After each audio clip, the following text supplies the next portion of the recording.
people, you might lose family, might lose jobs, might lose cars. Life goes on. It all, keep going. It ain't about how you, fall, but how you get up. Because, This podcast was produced by B. Haywood for Confirmed Podcast Network.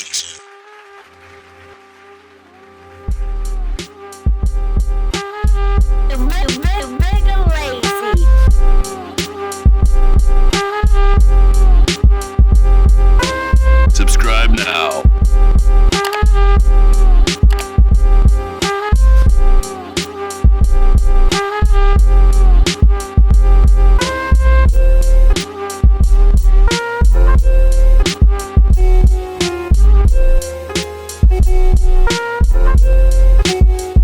This is the Big and Lazy Podcast. We back with another special episode. We always got special guests, and we got Miss Latifha Price. That's what's up. Thank you for stopping by on the couch. So where can they find your business? And where can they tell us about you? Where can they? Okay, my name is Latifha Price. I'm a licensed makeup artist here in Louisville, Kentucky. I have my own salon located 3928 Bardstown Road. Yeah. I offer braids, so I do specialize in braids, things like that, stitch braids, knotless braids, braids are the thing. Right. So I do that. I've been doing that going on 6 years now. Yeah. My anniversary actually just passed. So okay. Did you do anything special for your anniversary? We actually had a Friendsgiving. So I wasn't actually at the time keeping up with the actual date of my anniversary, and we actually had a Friendsgiving where all my friends and family came, and it was really a great time. And then I just happened to look up like, hey, I've been in business 6 years today, so it was like 2 for 1 type of thing. Oh, that's what's up. Yeah. So like you say, are you a full-time entrepreneur? Like it's your main bread and butter? Yes, I'm a full-time entrepreneur. I recently, like I was saying earlier, I recently did go back to the medical field just for like the holidays type of thing, just for now. But main full-time entrepreneur, yes. That's what's up. I make my own schedule. Yeah, that's what it's all about. That's freedom right there. Yeah. But this is the Big and Lazy Podcast. And we need y'all to go to bigandlazy.com and subscribe to all our websites. We need you to go to, there it is right there. It's nice and pretty. We got an email subscription service right there at the top. Right there, the first column on the left, that's our support. That's our subscription service. Up top is our email subscription service. This is a paid service right here. $5 a month, you get bonus content, you get extra content, you get every episode early. Like you ain't got to wait till 2 or 3 weeks. You ain't got to wait none of that. You get them instant. You got access to our full library. We on TikTok, Twitter, Spotify, everything is on there. We appreciate that. But speaking of, we asked all our guests this is the Big and Lazy Podcast. Give us something good to eat and give us something good to watch. Ooh, that's a tough one. Good to eat as far as what, like restaurant wise, or just something like a recipe, or whatever you want, whatever. So Jeopardy music. Do. Sometimes I give people a heads up on my ass, and sometimes I don't. So I'll actually give you guys their page. Their name is Chef Ty. He's a chef here in the city. He specializes in everything. Wings, burgers, anything you can imagine. So look him up on Instagram and Facebook. It's Chef Ty. And that's like if you look for home good food, like really made right now, like the restaurant little bullshit that they put together, the real stuff, that's where y'all need to go. Aunties with the fat arms. Listen, right there, that one. That's what's and up. Then as far as watching wise, I can't even really give y'all nothing new to watch because I'm still stuck in my ways of what I watch and what I've been watching for years. I still watch Law & Order SVU. That's a good show. That's classic. That's a real good show right there. Like, especially the certain episodes. I still to this day, like, I'll go back and watch his. Remember of the William Clyde? It was like 3 or 4 parts. He kidnapped Benson and. Yes, I was just watching that. Actually, really? Yes, that's one of the good ones because they broke it up in a lot of different parts. Yeah. Yeah, it was crazy. She was traumatized behind that for a long time. For more episodes to come. But damn, they still coming out with new episodes? Still to this day, yep. Really? Yep. And that's a testament because they got it with about 25 seasons. That's just crazy. It's amazing right there. They got money from their shows. So do they? I remember the guy. What was his name? Benson? Not Benson. Stabler. Stabler. Mm-hmm. He came out with a spinoff. Organized crime. Is that the thing? Yep. He still got his show going too. Oh, I guess still going. Mm-hmm. Okay, and another. Not to get off topic. We also asked if you could see anybody on this set on the couch, but you gotta be able to make that call or make the text or help us get them on her. Who would it be? That's a good question. If I want to see anybody on her and I can make the call, that is a crazy. Ooh wee.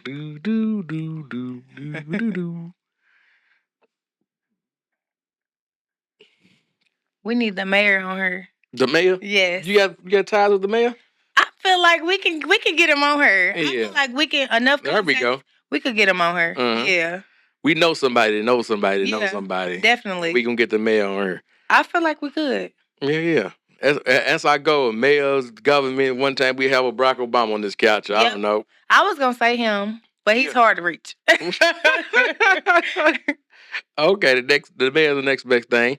So how you say you've been in business 6 years? So could you like, when did you start like, when did you know you had a passion, talent for doing makeup and nails? So, I felt like once I figured like, okay, like when you working and stuff, you trying to make ends meet and stuff like that, and something's just not enough. Like it's just not enough. Like, oh my God, like it's just not like you working check to check, just trying to make sure things are right. And you're like, this ain't getting it. So it's like, okay, well, I know I'm no chef. I can't sell plates or I can't make music or like I gotta figure out what do I like to do that could potentially, make me money. So and I was like, And at the time, so my name is actually B by T. That's my name, like my logo name. And I came out with that and I was doing makeup. At this time, I wasn't braiding. I've been braiding like my whole life, like to the point where when I was younger, I didn't take it serious as I do now. You know what I'm saying?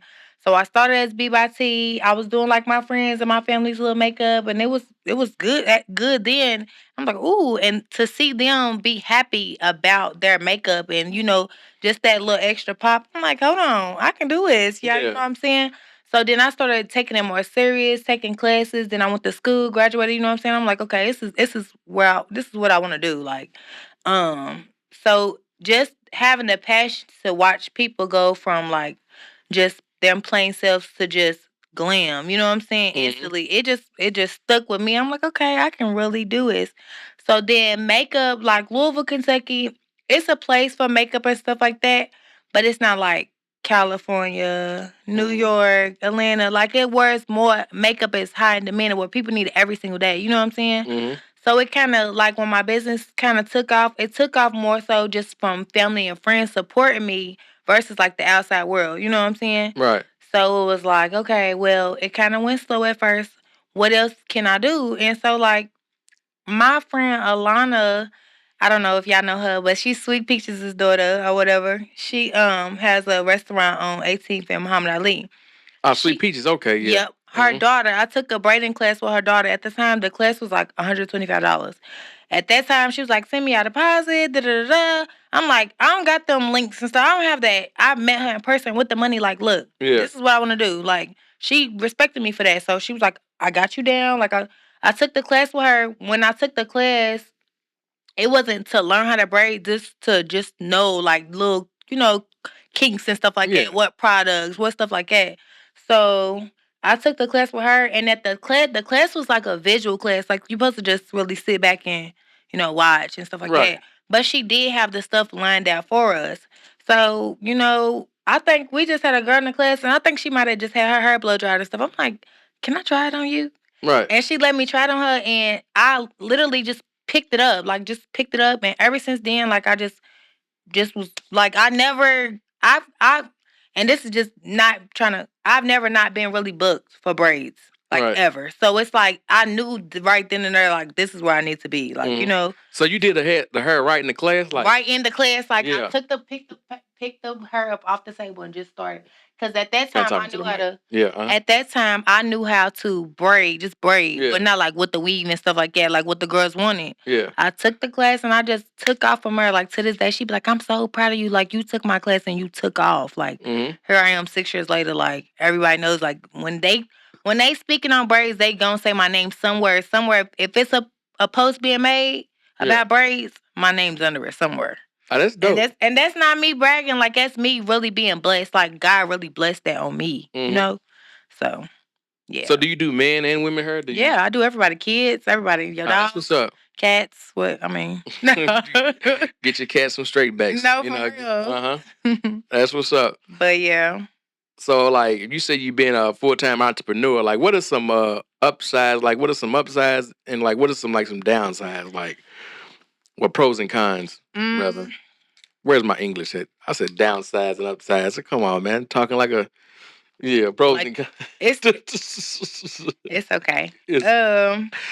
I would say that being the upsides and downsides of being an entrepreneur is exactly what you just said. Like when things are good, things are really good. You know, when you have that up season, you have that season when like you up. You know what I'm saying? But then you gotta also think of your slow months too. You know what I'm saying? Like you gotta be prepared. You have to have your money set aside. You gotta have your shit in order for them slow months. Because you will have a slow time. Being an entrepreneur is not easy at all. Like it's hard. It's hard because you can't look at people as like dollar signs. You get what I'm saying? You got to look at it as you really helping somebody, like just trying to help them out. What can you do to help them out? You get what I'm saying? So, and you gotta also think about like your customers that everybody's not easy. Everybody's not easy to work with. You know what I'm saying? Right. You gotta remain professional in that standpoint too. Sometimes it's hard to to remain professional. Like look now, like. But you gotta also try to remain professional because that's your name at the end of the day too. You know. I never told this story. It's funny that you say about counting people's dollar signs and this and that. I went to the same barber. I never told this story, but I'm gonna tell it today. I went to the same barber. Once I start being able to pick my haircuts, Mama took you anywhere. I mean, one time she took us to 35th, me and my brother, and got some fucked up cuts on the nigga was on the porch on 35th. And nigga, Mama went home to her granny. Who done cut your fucked us up? I couldn't have been old about 7 to 8. But long story short, so my freshman year in high school, about that time, you get your own little money. So I went to this barber. I ain't gonna say his name. He good dude, and I ain't saying nothing bad about him. But back in the end, then was ball fades and evens back. But as times change, people start wearing the fros and this, that, and the third. He couldn't really cut. He really couldn't fade and tangle with fades and whatnot. So I go in the barbershop one day. I've been going to him. I went to his store going, this is like 04. So this had to be like 12, 13, maybe 10 years later. So he was cutting my hair. I had the fro and everything, yada, yada, yada. So he goes, he's not in the barbershop. He just left town, was emergency, yada, yada, yada. So a lot of his customers was going to other barbers and receiving better service. And they was receiving sometimes even a cheaper price. So I'm like, damn, like so I stepped out of dude's chair. I'm like, damn, I ain't never seen my hair cut like this. You know what I mean? So, and I thought about it for a long time. I didn't go to the barbershop for a while. Like, how can I tell my barber? Like, dang, whoopty-whoop, whoopty-whoop. So I goes back in the barber chair and I goes to, I got to go to him. So it was a lot of tension. So I just swallowed my pride. I just cut my hair. I'm like, fuck it, I'm going to go on this. Seriously, I was like, I don't know, I ain't gonna say he's my girl, but like, I've been going to him for like 10 years straight, so I said, fuck it, this is a safe face. I'm just gonna cut. But I can't keep getting an inferior cut. Like, you can't cut fro, so it was kind of like time anyway, so I just got to start rocking the even, yada, yada, yada. But like, I don't know, it was just like a little story. I never told that story. Like, you can't count them dollars, and like, it was a lot of tension in the barbershop. So I was gone and went back to him. But since then I found a new barber. Like, I can't keep doing it, bro. Like, I didn't group my fro. I ain't about to keep, you gotta get with the times. I can't. You being the professional, bro, I can tell you what to do, man. I can't tell you how to do it, though. I can't tell you use guard 1 or use guard 2. I can't yada yada yada. So, and you got to build a relationship like with your clients to know what they want, because that's gonna bring them back. Like, oh, like they gave me what I wanted. They got a good vibe. Cause that's 2 things I learned. Like, people gonna book you if you got a great vibe and you a good person, and also if you giving them what they want. You know what I'm saying? They gonna be, okay, I'm coming back to you because she gonna get me right. You know. So like describe a time, like, has it ever been a time that like you was like, nah, I'm not, like, all money ain't good money, like, oh yes, like I'm plenty cool. of times people will book you and then send a deposit and then be like, oh, well, I found somebody else, or da-da-da, and then they want their deposit back. I done run into a lot of little times. I'm going to tell y'all on this podcast, I done run into a lot of little times where it be discrepancies with that deposit. But the deposit is put in place for a reason. You know what I'm saying? Right. It secures my time and yours. But some people take advantage of that. Some people, I don't know. It's entrepreneurship and hair braiding and just females in itself. Just it has its ups and downs. So that's what I was saying about earlier about just trying to remain professional in certain situations. Because sometimes you have that one like, her, you know what? I'm gonna give you your money back. I'm gonna let you go about your day. It's been times like that. So has anybody ever tried it? Because I see a lot of, like especially against, like you say, with black folks and some, with female. I ain't trying to, on one group, but have they ever tried to run to the internet and like badmouth you, like? And what I don't get though, like people go to McDonald's and get the terrible service. But soon a small black-owned business fuck up one time. I had one bad experience. A smear campaign, like. Yeah, I've went through that once or twice. But see, when you a good person or when you known for good work, you might have that one person that might, dislike something or just didn't want to agree or just didn't want to handle things the proper way and run to the internet.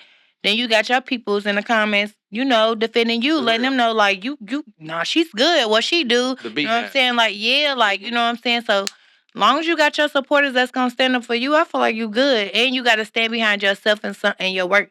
And also you gotta understand that everybody can't be satisfied. You know what I'm saying? You're gonna have that 1 or 2 customer where you just can't satisfy them and you just have to wish them well. And it be like that sometimes. Yeah. That's what I go back to saying, remaining professional. Sometimes it gets hard, but that's what you gotta do. Yeah, you gotta be the big person. Because, how you handle situations, people watch that too, Right. So like, what was that first, like, you got booked by a person and like, damn, like, I ain't gonna say you like made it, but like, I surprised you, like any like a. When I got my first real booking? Yeah, like not even the first real one, like the first, like, damn, like she's fucking with me, or like she's like, he, whatever, like.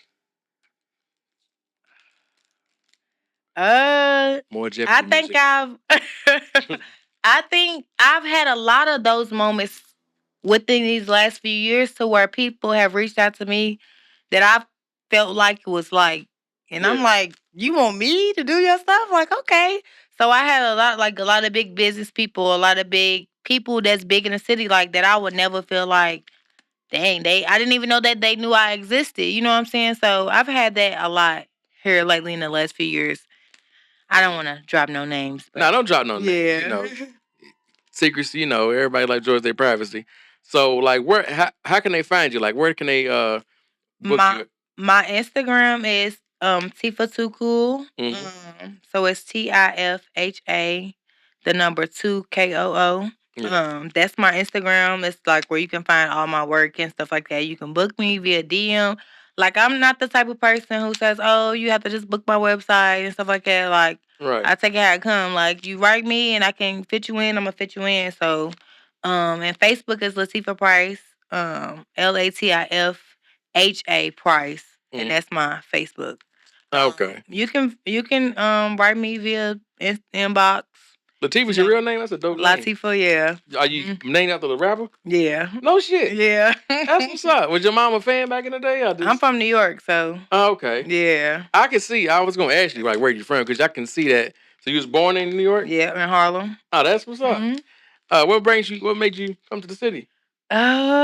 So my dad was living here when they first started building the Yum Center. He was a part of that project and stuff. Mm-hmm. And at that time, I was living in New York with my mom, and you know how moms and daughters be. They be doing the mom and daughter thing, and we just clashing. And I moved here with my dad, and shortly after that, my mom, she had breast cancer and she passed away. Sorry to hear that. So I kind of stayed with my dad. Uh-huh. Yeah.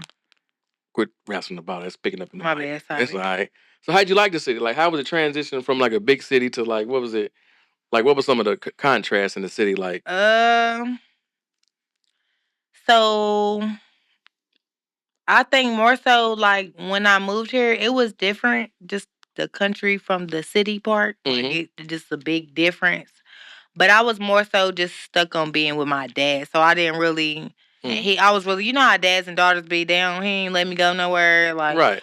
the first little parkland party was like, you know, he was like, nah, it was nothing. It was didn't until I graduated high school, I was with my dad. So right.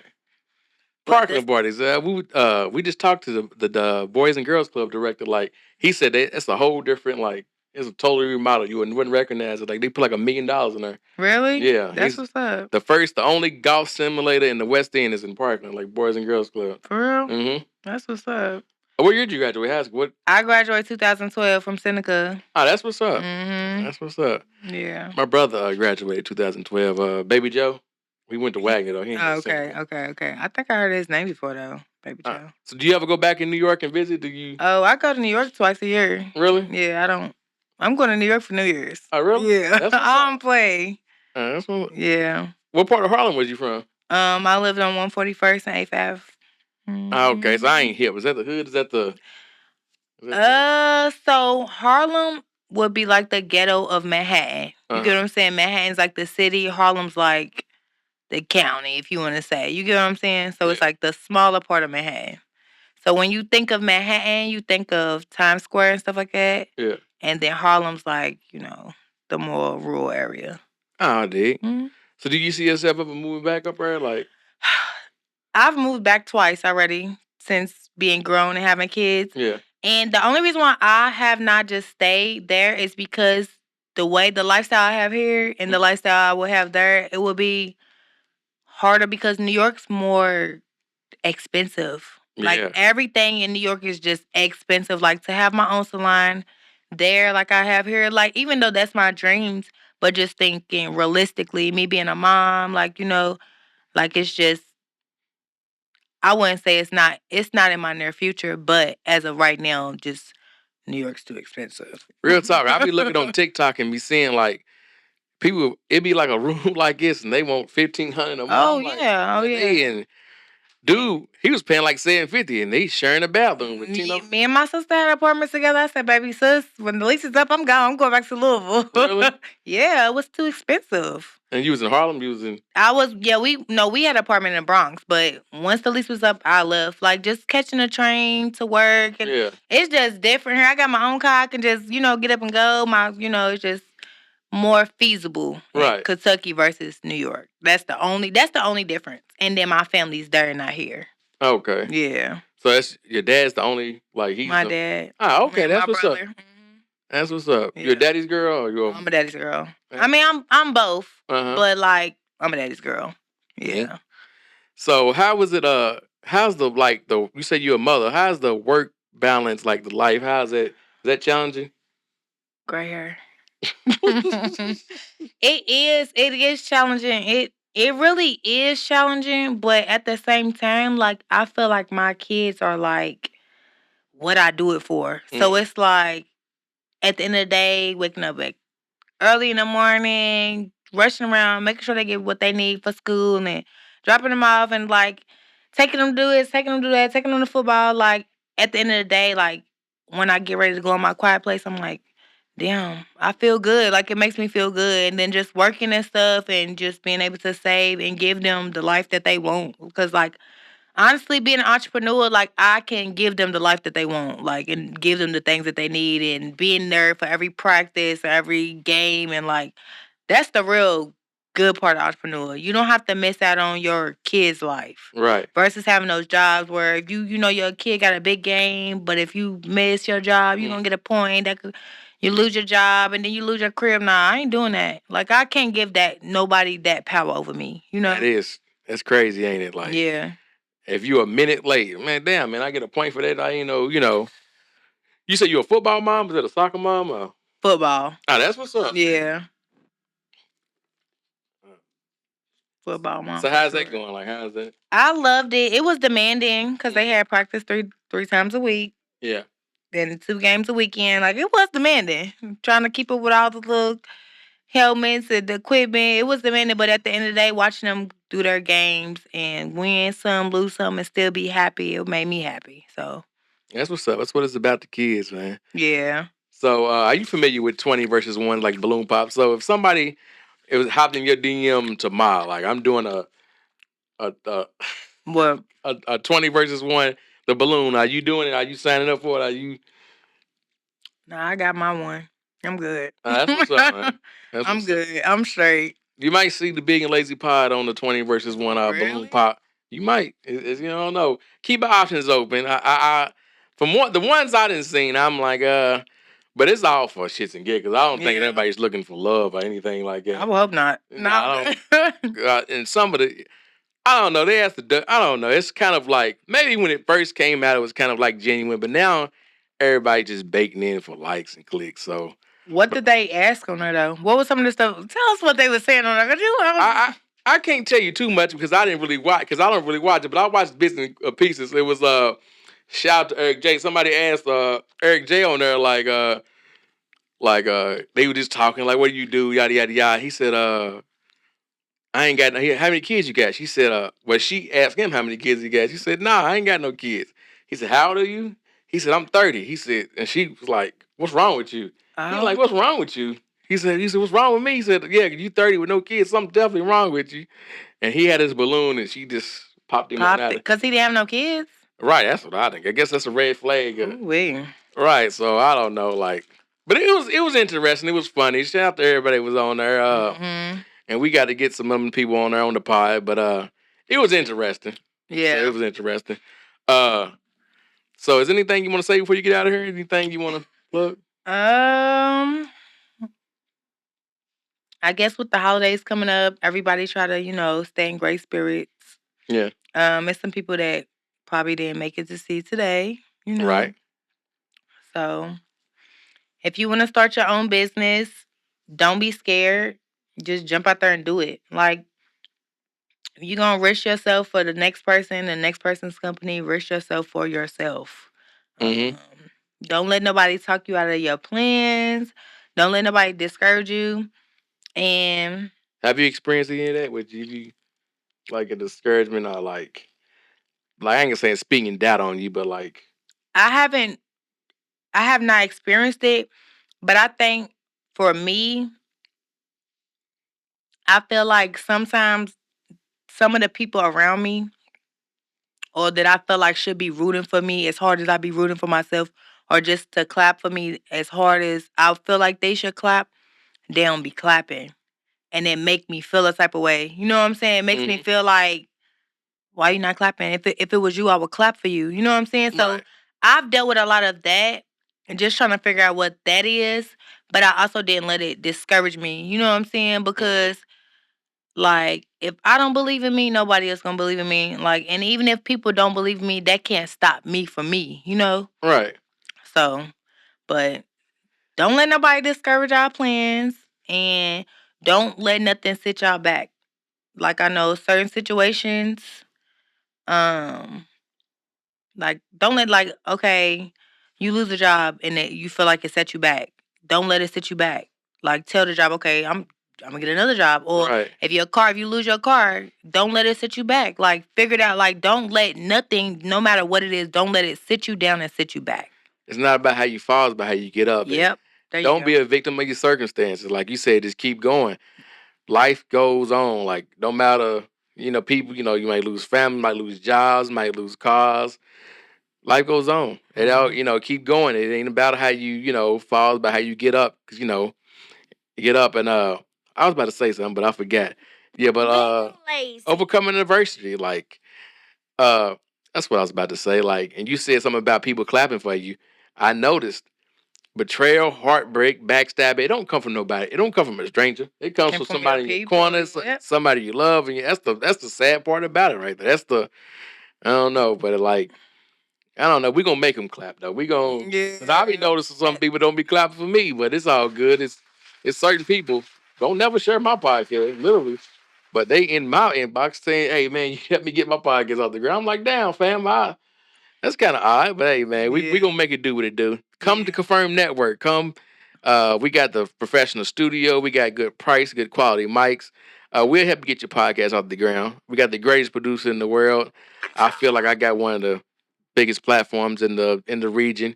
And I'm willing to help anybody.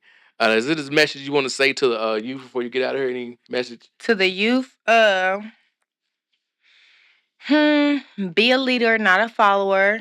Don't condone the bullying. If you see somebody being bullied, because I see that a lot. We're starting to see that a lot.